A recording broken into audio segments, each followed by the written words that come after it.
में भी जो सबसे ज्यादा इंपॉर्टेंट पार्ट है, जहां से सबसे ज्यादा सवाल बनते हैं, जो कि सबसे ज्यादा इंटरेस्टिंग और आपके लिए सबसे ज्यादा नोन पार्ट है, उसकी शुरुआत होती है 1885 से, और 1885 से लेकर 1947 भारत की आजादी तक का जो पीरियड है उसे हम कहते हैं इंडिया फ्रीडम स्ट्रगल, उसे हम कहते हैं भारतीय स्वतंत्रता संघर्ष।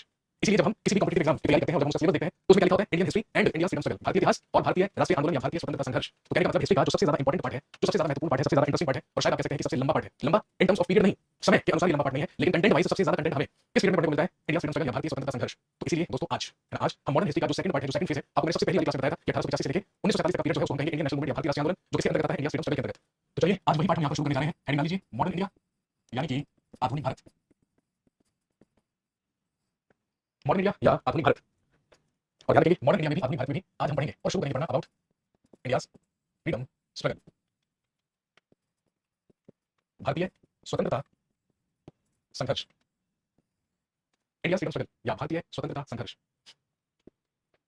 इंडिया फ्रीडम स्ट्रगल या भारतीय स्वतंत्रता संघर्ष की कहानी आज हम शुरू करेंगे, जो कि इंडियन हिस्ट्री का आप कह सकते हैं सबसे लास्ट पार्ट है। ये है सबसे लास्ट पार्ट, ये है सबसे लास्ट पार्ट, लेकिन ये एग्जाम की दृष्टि से, एग्जाम पॉइंट ऑफ व्यू से सबसे ज्यादा इंपॉर्टेंट पार्ट है, क्योंकि सबसे ज्यादा क्वेश्चन या सबसे ज्यादा सवाल इसी पार्ट से बनते हैं।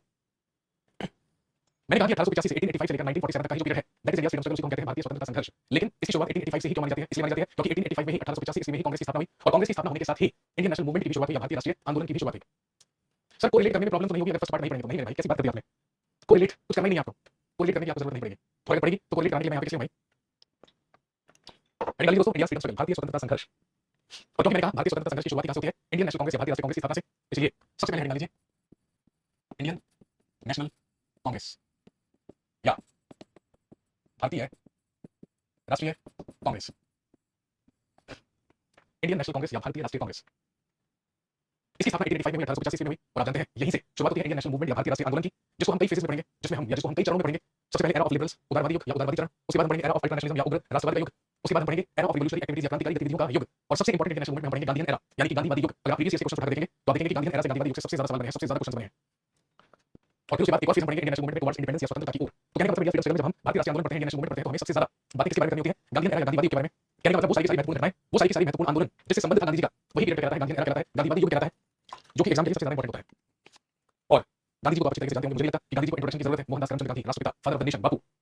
गांधी जी को सब जानते होंगे ना भाई, कोई ऐसा तो नहीं है जो गांधी जी को गांधी पिक्चर देखने के बाद से जानना शुरू कर देता है, ऐसा तो कोई नहीं है। आप में से ऐसा कोई स्टूडेंट नहीं है जो गांधी जी को तब जानने लगा जब उसने गांधी पिक्चर देखी, गांधी मूवी देखी, ऐसा तो नहीं है ना भाई। क्योंकि आपको पता है हमारे देश में कुछ लोग ऐसे भी हैं जिनका ये मानना है कि पहले गांधी जी को कोई नहीं जानता था, कोई नहीं जानता था, लेकिन जब गांधी मूवी आई तो लोग गांधी जी को जानने लगे और लोगों को पता चला कि गांधी जी कौन है। ऐसा तो नहीं है कोई, सर मैंने गांधी मूवी नहीं देखी, उसका मतलब आप बिना गांधी मूवी देखे भी गांधी जी को जानते हैं ना। चलिए यही पूछना इंपॉर्टेंट था।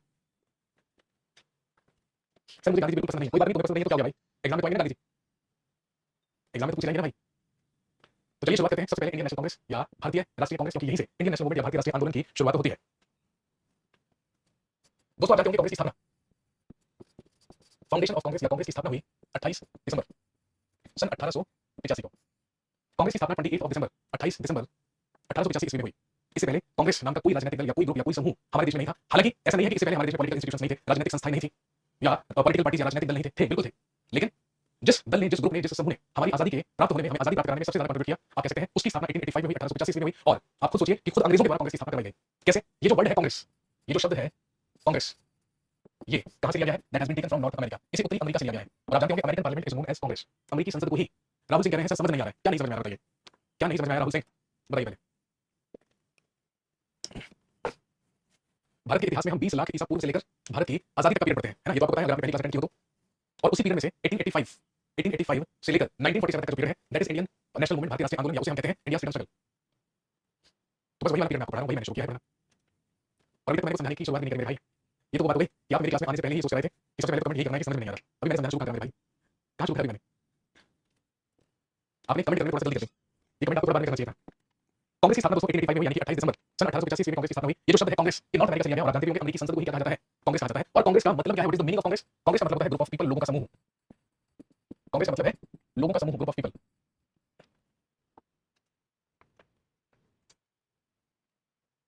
और ध्यान रखेंगे द फाउंडर ऑफ कांग्रेस या कांग्रेस के संस्थापक हुए ए.ओ. यूंग, या पूरा नाम एलन ऑक्टेवियन यूंग।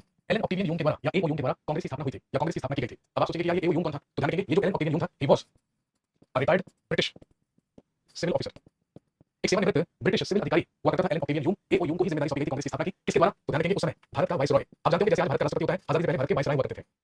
कांग्रेस की स्थापना के समय भारत का वाइसरॉय कौन था? तो ध्यान रखेंगे कांग्रेस की स्थापना करवाई गई थी किसके द्वारा? लॉर्ड डफरिन के द्वारा। उस समय भारत का वाइसरॉय लॉर्ड डफरिन हुआ करता था। 1884 से लेकर या 1884 से लेकर 1888 तक भारत का वाइसराय रहा लॉर्ड डफरिन, और ध्यान रखेंगे लॉर्ड डफरिन के ही द्वारा कांग्रेस की स्थापना करने के लिए नियुक्त किया गया एलन ऑक्टेवियन ह्यूम को, और एलन ऑक्टेवियन ह्यूम ने ही कांग्रेस की स्थापना की थी। कांग्रेस का शुरुआती या प्रारंभिक नाम या इनिशियल नेम क्या था? ध्यान रखेंगे इंडियन नेशनल यूनियन। इसका इनिशियल नेम, इसका शुरुआती नेम इंडियन नेशनल यूनियन था, लेकिन आगे चलकर दादा भाई नौरोजी के द्वारा इसे नाम दिया गया इंडियन नेशनल कांग्रेस। नोट कीजिए भाई, नोट कीजिए फटाफट।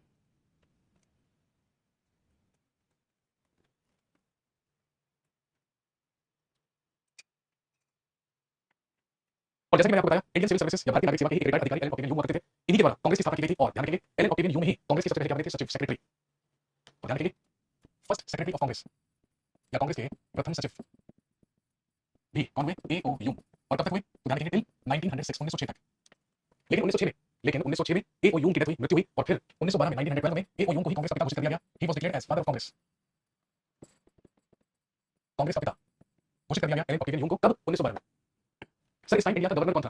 ब्रिटिश इंडिया का गवर्नर नहीं हुआ करता था, उस टाइम इंडिया का वाइसराय हुआ करता था, जो कि लॉर्ड डफरिन हुआ करता था। कांग्रेस का सबसे पहला सेशन, कांग्रेस का सबसे पहला अधिवेशन, कांग्रेस का सबसे पहला सेशन, सबसे पहला अधिवेशन 28 दिसंबर 1885 को हुआ। और कहां पर हुआ? तो ध्यान रखेंगे इन गोकुलदास तेजपाल संस्कृत कॉलेज में। कांग्रेस का सबसे पहला सेशन, सबसे पहला अधिवेशन। सर ऑब्जेक्टिव क्या था कांग्रेस को बनाने का? बस 2 मिनट रुकिए, मैं सभी बता देता हूं आपको क्या ऑब्जेक्टिव था, आपको अभी समझ में आ जाएगा।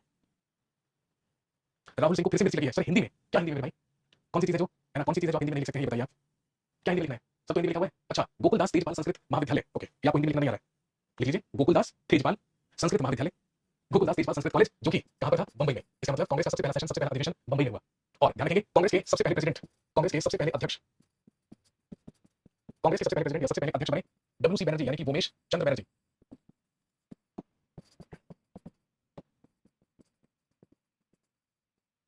कांग्रेस के सबसे पहले अध्यक्ष बने वोमेश चंद्र बनर्जी। और ध्यान रखेंगे in first session of Congress, Congress के प्रथम अधिवेशन में टोटल 72 मेंबर्स पार्टिसिपेटेड, कुल 72 सदस्यों ने भाग लिया कांग्रेस के सबसे पहले अधिवेशन में, सबसे पहले सेशन में। नोट कीजिए सर, जो आपने स्ट्रेटजी में प्राइम मिनिस्टर और प्रेसिडेंट कराए, उनकी एग्जैक्ट डेट भी याद रखनी है। एग्जैक्ट डेट याद रखने की जरूरत नहीं है, आप सिर्फ ईयर याद कर लीजिए, दैट इज सफिशिएंट। आप केवल ईयर याद रख लीजिए, वो सफिशिएंट होगा। चलिए, नाम क्या है? तो इंग्लिश में लिखा है, हिंदी में लिखा है, Womesh Chandra Banerjee, W C Banerjee. Sir इस बैच से बिहार एसआई हो जाएगा क्या? बिल्कुल हो जाएगा भाई। दरोगा बनना है, न्योछावर खोर, है ना, हप्पू सिंह दरोगा बनना है, हो जाएगा भाई, बन जाएंगे आप दरोगा बिहार में। फिर नीतीश जी की सेवा कीजिएगा बैठ के। अब तो नीतीश जी भी बड़े आदमी हो गए हैं, अभी तक तो केवल राज्य में थे, अब आप देखेंगे कि केंद्र में भी बड़ा पद मिलेगा उन्हें। कोई बड़ी बात नहीं है, देश के प्रधानमंत्री नीतीश कुमार हूं। मुझे तो लग रहा है मोटा भाई से गृह मंत्रालय चिंता होने जा रहा है, क्योंकि अगर डेप्यूटी प्राइम मिनिस्टर बनेंगे, अगर प्रधानमंत्री बनेंगे, तो आप जानते हो प्रधानमंत्री वही होता है जो गृह मंत्री होता है। वैसे रेल से ज्यादा कुछ रहेंगे वो। हमारे देश में रेल का बड़ा क्रेज है भाई लोगों को। कभी लालू जी रेल मंत्री थे, आपको पता ही है। लालू जी ने गरीबों के लिए गरीब रथ चलवाया था, याद है ना? पलटू चाचा है नीतीश जी। अरे भाई वर्स्ट लीडर नीतीश कुमार, ऐसा मत बोलिए भाई। वर्स्ट लीडर क्या होता है? उन्होंने साबित किया है अपने आप को, और साबित तो देश की मत से ही किया है, देश की वोटिंग से किया है भाई, जनता की वोटिंग से। सर हिस्ट्री के क्वेश्चन में डेट भी पूछता है, जी बिल्कुल पूछ सकता है, हिस्ट्री के क्वेश्चन में डेट। और मॉडर्न इंडिया से तो बिल्कुल पूछेगा, एंशिएंट मेडिवल इंडिया से डेट नहीं पूछेगा, लेकिन मॉडर्न इंडिया से जरूर पूछेगा। मॉडर्न इंडिया के की जो तारीख है वो आप जरूर याद रखें। सर बीजेपी आएगी फिर से, कांग्रेस बीजेपी आ चुकी लगभग, औपचारिकता बची है बस, शायद आज, है ना, दावेदारी पेश हो जाएगी सरकार बनाने की।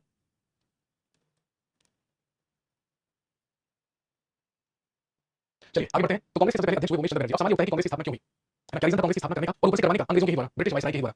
हालांकि कांग्रेस की स्थापना करवाकर अंग्रेजों को पछताना ही पड़ा, लेकिन ऐसी क्या जरूरत थी कांग्रेस की स्थापना करने की? दोस्तों मैंने आपसे कहा कि कांग्रेस से पहले भी हमारे देश में कई राजनीतिक संगठन हुआ करते थे, कई पॉलिटिकल ऑर्गेनाइजेशंस या इंस्टीट्यूशंस हुआ करते थे, जो धीरे धीरे हमारे लोगों के अंदर राजनीतिक जागृति या जागरूकता पैदा कर रहे थे। ऐसा नहीं है कि आनंद फानंद में कांग्रेस की स्थापना कर दी गई। जो 19वीं सेंचुरी थी, जो 19वीं शताब्दी थी, उसे हम सेंचुरी ऑफ रिफॉर्म्स कहते हैं, उसे हम सुधारों की शताब्दी कहते हैं। अब सुधारों की शताब्दी क्यों कहते हैं? इसलिए कहते हैं क्योंकि 19वीं सेंचुरी में हमारे देश में कई सारे सुधार हुए, कई सारे रिफॉर्म्स हुए, चाहे वो राजनीतिक तौर पर हो, चाहे वो सामाजिक तौर पर हो। कई सारे रिफॉर्म्स देखने को मिले 19वीं सेंचुरी में, जिसके हमारे पास कई एग्जांपल हैं।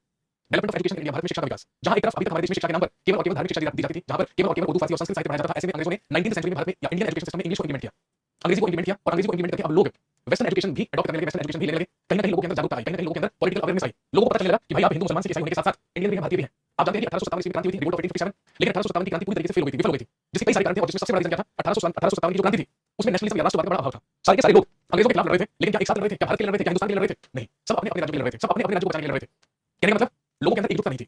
और एकजुटता कहां से होगी? जब पॉलिटिकल अवेयरनेस नहीं थी, राजनीतिक जागरूकता नहीं थी लोगों के अंदर। तो जब यहाँ पर इंग्लिश लोगों ने पढ़नी शुरू की, इंग्लिश लिटरेचर पढ़ना शुरू किया, वेस्टर्न एजुकेशन को लोगों ने अडॉप्ट करना शुरू किया, तो लोगों के अंदर धीरे धीरे पॉलिटिकल अवेयरनेस भी आई, लोगों के अंदर जागरूकता भी आई, और कहीं ना कहीं उसकी वजह से लोगों के अंदर नेशनलिज्म या राष्ट्रवाद की भावना भी जागृत होने लगी। दूसरा इंपॉर्टेंट कंट्रीब्यूशन रहा डेवलपमेंट ऑफ न्यूज़पेपर्स। भारत में समाचार पत्रों का विकास हुआ, और 19वीं सेंचुरी तक ऐसे सैकड़ों की संख्या में न्यूज़पेपर्स भारत में प्रकाशित हो रहे थे, जो किसी भी लीडर की बात को एक स्थान से दूसरे स्थान पर पहुंचा पा रहे थे इजीली। भाई सिंपल सी बात है, सिंपल सी बात है। दादा भाई नौरोजी ने बंबई में क्या कहा लोगों से? ये लोगों को कई दिनों के बाद पता चलता था या महीनों के बाद पता चलता था, लेकिन जब न्यूज़पेपर्स आने लगे, जब समाचार पत्र आने लगे, रोज लोग न्यूज़ पढ़ने लगे, समाचार पढ़ने लगे, तो लोगों के अंदर राजनीतिक चेतना का राइज हुआ, उत्कर्ष हुआ। कहीं ना कहीं लोगों के अंदर पॉलिटिकल अवेयरनेस आई। ऊपर से हमारे समाज में कई ऐसे समाज सुधारक, राजा राम मोहन राय, ईश्वर चंद्र विद्यासागर, स्वामी विवेकानंद, स्वामी दयानंद सरस्वती, इन लोगों ने आकर हमारे देश में जो सामाजिक और धार्मिक कुरीतियां चल रही थी, अंधविश्वास चल रहा था, वो सारा कहीं ना कहीं कम करने की कोशिश की। और ऊपर से अंग्रेजों की ऐसी ऐसी नीतियां, ऐसी ऐसी पॉलिसीज, जिससे लोगों का शोषण हो रहा था, जिससे लोगों का डिस्क्रिमिनेशन हो रहा था, उसने भी एक महत्वपूर्ण भूमिका निभाई लोगों के अंदर राष्ट्रवाद को जागृत करने की। और सबसे मेन चीज, कंक्लूजन ऑफ द स्टोरी इस कहानी का सार ये निकला कि 19वीं सेंचुरी तक, या 19वीं सेंचुरी के खत्म होने तक या अंत आने तक हमारे देश में ऐसे लोगों का एक अच्छा खासा ग्रुप बन गया जो पढ़े लिखे भी थे, राजनीतिक तौर पर जागरूक भी थे, जिनको ये भी पता था कि वो भारतीय हैं हिंदू मुसलमान होने से पहले, और जिनको ये भी पता था कि देश के लिए क्या सही है और क्या नहीं। जब ऐसे बुद्धिजीवी लोग हमारे देश में हुए, जब ऐसी पॉलिटिकल अवेयरनेस हमारे देश के लोगों के अंदर आई, तो स्वाभाविक सी बात है भाई, अंग्रेजों को इस बात की इनसिक्योरिटी होनी ही थी। अंग्रेजों को इनसिक्योरिटी हुई, भारत का वाइसराय बनाया लॉर्ड डफरिन 1884 से 1888 तक। तो इसी लॉर्ड डफरिन ने अपना दिमाग लगाया और सोचा क्यों ना भारत के सारे पढ़े लिखे जागरूक और बुद्धिजीवी लोगों को इकट्ठा करके उनका एक ग्रुप बना दिया जाए, उनका एक दल बना दिया जाए और उन्हीं लोगों का इस्तेमाल किया जाए भारत की गरीब मूर्ख जनता का शोषण करने के लिए। इसीलिए लेट्स मेक अ ग्रुप, जिसका नाम क्या होगा, Congress, group of delegate people या बुद्धिजीवी लोगों का समूह, ही तो मीनिंग है क्या, कांग्रेस। इसीलिए एलन ऑक्टेवियन ह्यूम जो कि एक ब्रिटिश अधिकारी थे, सेवानिवृत्त रिटायर्ड, उन्हें ये जिम्मेदारी सौंपी गई और कांग्रेस की स्थापना 28 दिसंबर 1885 को हुई। समझ गए बात? अब राहुल सिंह कह रहे हैं कि सर पहली बार ऐसे पढ़ रहे हैं, बताइए कैसे पढ़ना है आपको, वैसे बता दीजिए। अभी बात समझ में नहीं आई राहुल सिंह? हाँ जी, यहाँ तक की बात क्लियर है सबको? अब समझ गए हमारे देश में कांग्रेस की स्थापना क्यों हुई और क्यों अंग्रेजों ने कांग्रेस की स्थापना करवाई?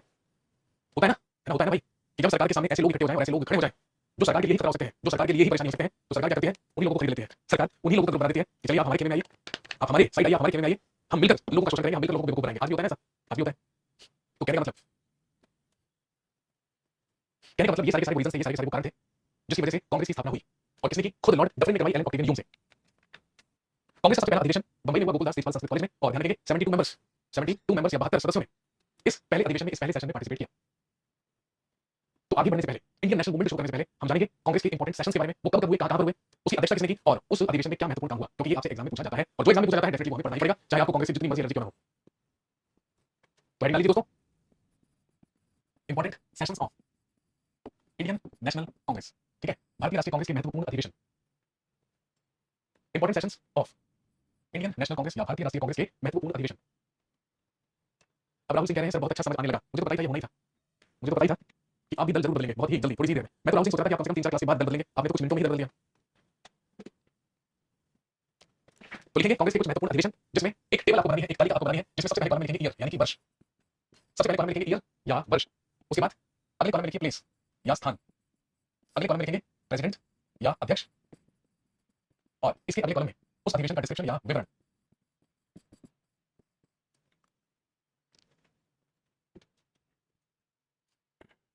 सर प्लीज एक बार क्लियर कर दीजिए कि क्या वीओडीसी सिलेबस कंप्लीट करना ठीक रहेगा, क्योंकि वो 2021-22 में अपलोडेड है। आपको क्या लगता है कि 2021-22 के बाद भारत के इतिहास में कुछ बदल गया है? इतिहास है, हिस्ट्री है, जिसमें हम आजादी तक की घटनाएं पढ़ते हैं। अब अगर वीओडी में क्लास 2022 का पढ़ा है तो मैं अपडेटेड डलवा दूंगा, उसमें कोई दिक्कत नहीं है, लेकिन है उसमें भी वही, हिस्ट्री में कुछ चेंज थोड़ी हुआ है, कुछ बदलाव थोड़ी हुआ है हिस्ट्री में। ऐसा थोड़ी है कि 2022 में कांग्रेस की स्थापना 1885 में हुई थी, आज 1887 में हो रही है, ऐसा तो नहीं है। हिस्ट्री की सबसे खास बात यह है कि इसमें कुछ परिवर्तन नहीं है, आपको एक बार याद करना है, एक बार आपने याद कर लिया तो बस हमेशा याद रहेगा आपको, वन टाइम इन्वेस्टमेंट है मेरे दोस्त। सर एओ यूम तब से सेक्रेटरी बने, तब से ही जब से कांग्रेस की स्थापना हुई 1885 से, तब से लेकर 1906 तक एओ यूम कांग्रेस के सेक्रेटरी रहे। 1906 में उनकी मृत्यु हो गई, उनकी डेथ हो गई, तो 1912 में कांग्रेस का घोषित कर दिया गया। समझे? चलिए शुरू करते हैं कांग्रेस के कुछ महत्वपूर्ण अधिवेशन, जिसमें सबसे पहला अधिवेशन अभी मैंने आपको बताया 1885 में हुआ, 1885 में, स्थान प्लेस बॉम्बे, ये कहलाता है बॉम्बे सेशन ऑफ कांग्रेस, ये कहलाता है कांग्रेस का बंबई अधिवेशन, जिसकी अध्यक्षता उमेश चंद्र बनर्जी यानी डब्ल्यूसी बनर्जी के द्वारा की गई। ये बने कांग्रेस के सबसे पहले अध्यक्ष WC Banerjee.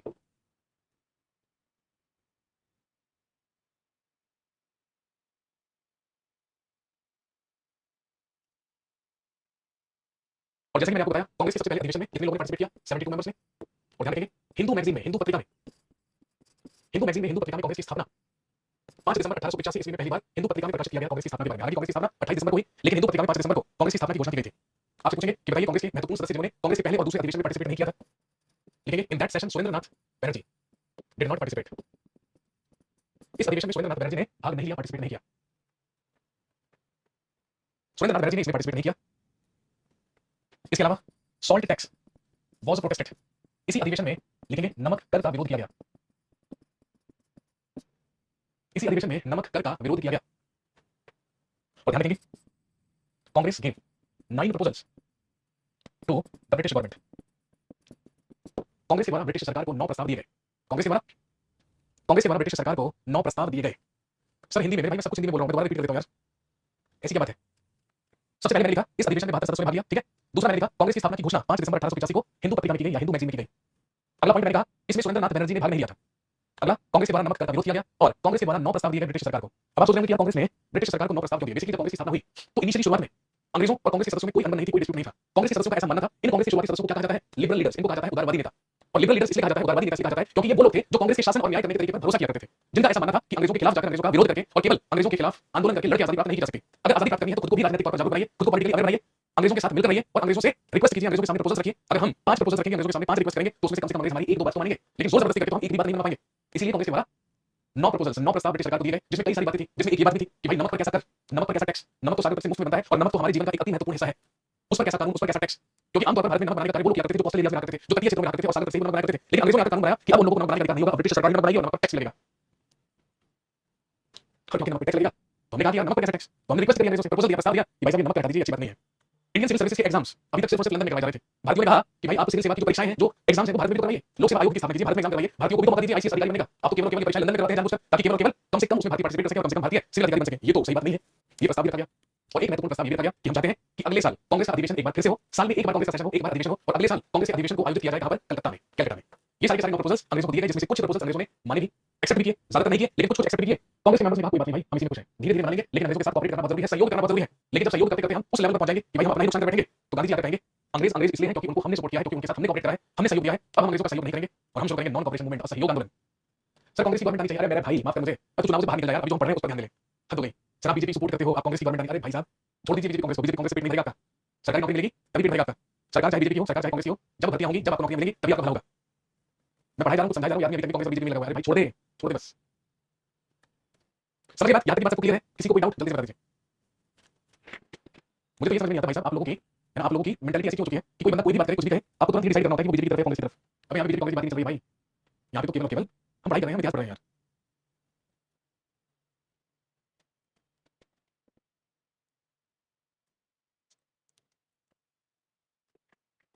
Sir Delhi police के लिए सफिशिएंट है क्या? मैंने मेडिकल और एंशिएंट कंप्लीट कर लिया है बीओडी से, ओके मॉडल लाइव कर रहा हूं, बिल्कुल मेरे भाई सफिशिएंट है, क्वेश्चंस करोगे मैं भी करूंगा तो समझ में आ जाएगा आपको। नेक्स्ट, तो जैसा कि कांग्रेस के प्रस्ताव में कहा था कि हम अगले साल भी कांग्रेस का अधिवेशन करना चाहते हैं कलकत्ता में, तो बिल्कुल यही हुआ, और ध्यान रखेंगे अगले साल कांग्रेस का अधिवेशन 1886 में संपन्न किया गया कलकत्ता में। और आप जानते हैं कांग्रेस अधिवेशन 1886 की अध्यक्षता किसके द्वारा की गई? दादा भाई नौरोजी के द्वारा। दादा भाई नौरोजी कांग्रेस के दूसरे अध्यक्ष बने, या आप कह सकते हैं कांग्रेस के प्रथम पारसी अध्यक्ष, या आप कह सकते हैं प्रथम गैर हिंदू अध्यक्ष। गुरुजी सिलेबस कब तक कंप्लीट हो जाएगा मेरे भाई, कराने को सिलेबस तभी तो तुम पढ़ाने को देते नहीं हो, कमेंट करते करते वैसे दुखी करते हो। सिलेबस तभी होगा पढ़ाने को टीचर को। 1886 में कांग्रेस का कलकत्ता अधिवेशन अध्यक्ष दादा भाई नौरोजी के द्वारा की गई, और दोस्तों ध्यान रखेंगे दादा भाई नौरोजी कांग्रेस के पहले पारसी अध्यक्ष या पहले गैर हिंदू अध्यक्ष बने। लिखेंगे इस अधिवेशन में भी सुरेंद्रनाथ बनर्जी ने भाग नहीं लिया, Surendranath Banerjee did not participate in that session as well.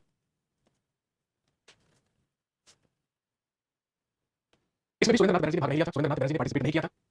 और ध्यान रखेंगे भारत के वायसराय के द्वारा, भाई अभी तक तो कांग्रेस और वायसराय, कांग्रेस के सदस्य और वायसराय के बीच में संबंध अच्छे थे, तो ध्यान रखेंगे दूसरे अधिवेशन के ही दौरान भारत के वायसराय लॉर्ड डफरिन ने कांग्रेस के सदस्यों के लिए एक गार्डन पार्टी, एक उद्यान भोज का आयोजन करवाया। वाह कितना अच्छा लग रहा है सुन के। कांग्रेस के जितने भी सदस्य थे, कांग्रेस के जितने भी सदस्य थे, उन सभी लोगों के लिए एक गार्डन पार्टी, एक उद्यान भोज का आयोजन लॉर्ड डफरिन के द्वारा कलकत्ता में करवाया गया। और ध्यान रखेंगे इस अधिवेशन में कांग्रेस की तरफ से सदस्यों की संख्या बढ़कर 400 से भी ज्यादा अधिक हो चुकी थी। सबसे पहले तो 72 सदस्य थे केवल, लेकिन अब सदस्यों की संख्या बढ़कर 400 से भी अधिक हो चुकी थी। कहने का मतलब धीरे धीरे या बहुत तेजी से आप कह सकते हैं कांग्रेस का संगठन जो था वो बढ़ रहा था। सर कैंडल लाइट पता नहीं मेरे भाई कैंडल लाइट था कि कौन सा था, लेकिन हाँ एक गार्डन पार्टी जरूर की गई थी दूसरे अधिवेशन के दौरान। इसके बाद कांग्रेस का तीसरा अधिवेशन 1887 में 1887 ईस्वी में संपन्न हुआ मद्रास में। कांग्रेस का तीसरा अधिवेशन संपन्न हुआ मद्रास में, जिसकी अध्यक्षता बदरुद्दीन तैयब जी के द्वारा की गई।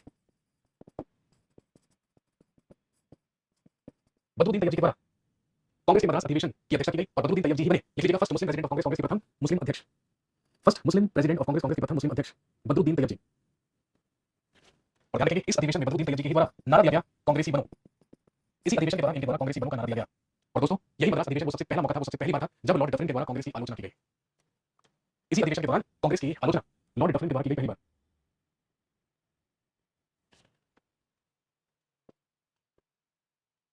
क्यों आलोचना की गई भाई? बिल्कुल की जाएगी, क्योंकि तीसरे अधिवेशन में पार्टिसिपेट करने वालों की संख्या 700 से भी ज्यादा हो चुकी थी। अब कांग्रेस में 700 से भी ज्यादा लोगों ने भाग लिया था, पार्टिसिपेट किया था, जो कि कांग्रेस बन चुके थे, और ऊपर से बदरुद्दीन तैयब जी नारा दे रहे थे कांग्रेसी बनो का, कांग्रेसी बनो का नारा बदरुद्दीन तैयब जी के द्वारा दिया गया। और उधर वो लॉर्ड डफरिन जो खुद कांग्रेस की स्थापना करवा रहा था, अब उसे इनसिक्योरिटी होने लगी, और पहली बार लॉर्ड डफरिन के द्वारा कांग्रेस की आलोचना की गई during Madras session of Congress, Congress के मद्रास अधिवेशन के दौरान। इसी के अगले साल कांग्रेस का फोर्थ सेशन, चौथा अधिवेशन 1888 ईस्वी में हुआ, और ध्यान रखेंगे ये संपन्न हुआ इलाहाबाद में। कांग्रेस का चौथा अधिवेशन था जो कि 1888 में हुआ, जो कि 1888 ईस्वी में हुआ। इसकी अध्यक्षता जॉर्ज यूल के द्वारा की गई। इसके अध्यक्ष बने जॉर्ज यूल, जो कहलाए first British president of Congress, Congress के प्रथम अंग्रेज अध्यक्ष या ब्रिटिश अध्यक्ष। जॉर्ज यूल की अध्यक्षता में हुआ कांग्रेस का चौथा अधिवेशन।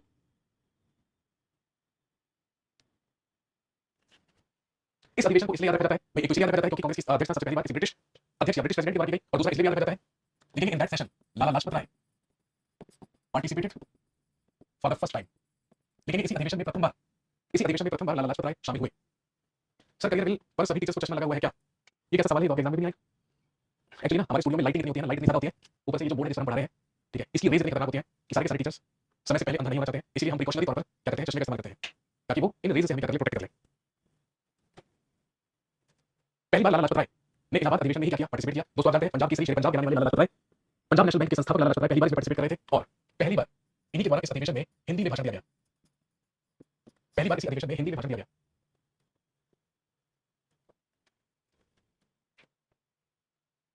नेक्स्ट, कांग्रेस का अगला अधिवेशन 1889 सेशन ऑफ कांग्रेस जिसकी अध्यक्षता विलियम वेडरबर्न के द्वारा की गई। इसकी अध्यक्षता विलियम वेडरबर्न के द्वारा की गई।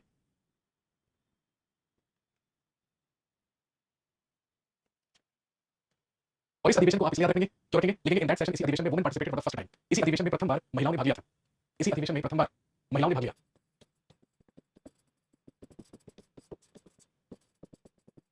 इसी अधिवेशन में पहली बार महिलाओं के द्वारा पार्टिसिपेट किया गया, महिलाओं ने भाग लिया। और ध्यान रखेंगे 21 वर्ष आयु को, और दूसरा काम 21 वर्ष आयु को ही मतदान करने की आयु निर्धारित किया गया, यानी कि आप लिख सकते हैं 21 वर्षीय मताधिकार पारित किया गया। 21 वर्षीय मताधिकार पारित किया गया कि भारत में मतदान करने की जो न्यूनतम आयु होगी वो कितनी होगी, 21 ईयर्स।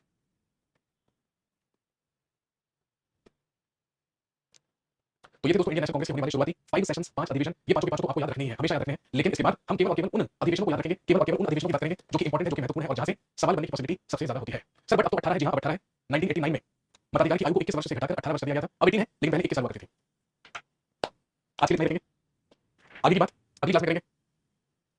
और 5 अधिवेशन लिख चुके हैं कांग्रेस के, जो अन्य महत्वपूर्ण अधिवेशन हुए उसके बारे में बात करते हैं अगली क्लास में। थैंक यू सो मच दोस्तों, शुक्रिया, धन्यवाद।